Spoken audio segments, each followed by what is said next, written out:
Hi friends, this is my first video on quilling and this is a requested video. The first thing you need for quilling are the quilling ribbons. These comes in different colors, as you can see, right? It also comes in mixed color strips. These are strips approximately 12 to 16 inches strips.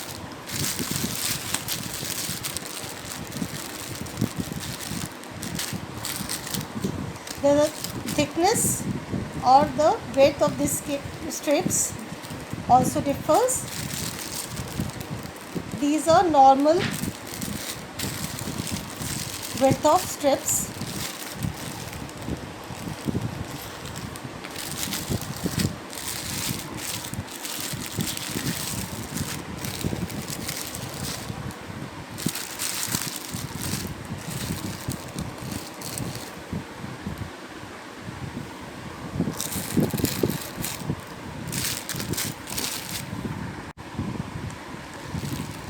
These are wide width of strips.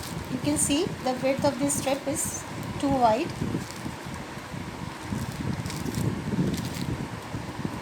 This is thin strips, and the earlier one which I showed is the normal width strip. So it depends on your design pattern or whatever you want to make. You can choose your preference. Now I am going to show you some tools which we use. The first tool and the important tool is the quilling needle. If you see, there is a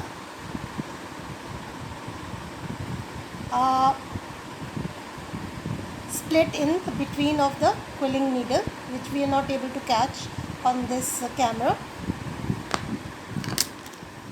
Other one is crimping tool. Then there is a comb which comes. This is quilling coach, which you can use, and which is like, if you use it, it's really good. You can also skip this quilling coach if you are like professional, like you have done your basic practices. And this is testing size tester. You can say this is a size tester. These are basic tools. You can also get a tweezer in this, but nothing can, like, quilling is done with this needle and different shapes are made.